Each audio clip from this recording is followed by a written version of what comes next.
diintan islaamku waa nasteexo dhammaystiran iyo wanaag oo ay u tahay cid kasta.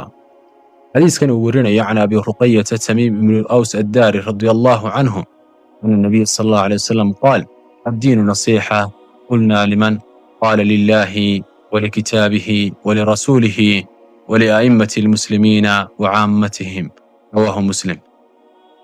xadiiskan uu warinaya ruqaye aabbaheed tamiim binu aws addaari ilaahay ka raali noqday waxa uu yidhi rasuulka ilaahay diintu waa naseexo iyo wanaag.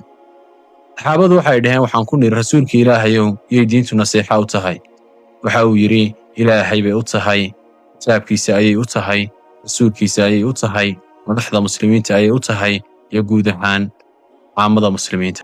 sidaa darteed xadiiskan maxaynu ka faa'iidaynaa? xadiiskan waxaan ka faa'iidaynaa in diinta islaamku ay dan u tahay cid kasta.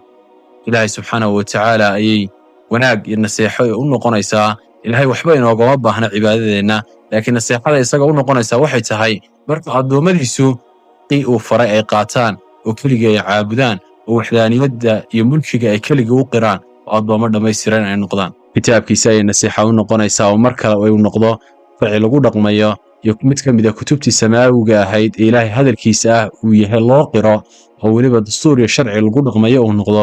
kitaabka naseexa ayay u tahay diinteennu. rasuulkeena naseexa ayay u noqonaysaa in muslimiintu ay u qiraan inuu yahay jidka keliya ee lagu dayanayo, inuu yahay ambiyada kii ugu dambeeyey ee rususha. sidoo kale in kelmad kastoo ku dhawaaqayo ay tahay waxyi xagga rabbigii ka yimi. madaxda muslimiinta ayay diintu naseexa u noqonaysaa marka muslimiintii lagu amro inay ulul amriga adeecaan oo iyaga loo hoggaansamo oo madaxa loo raariciyo.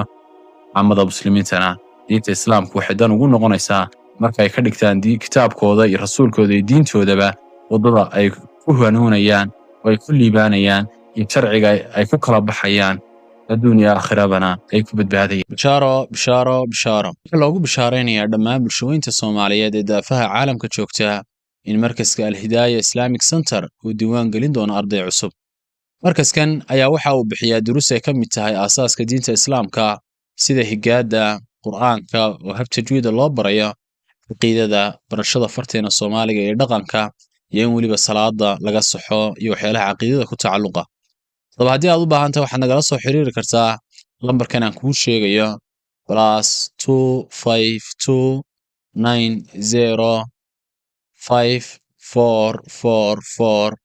+2529054445550.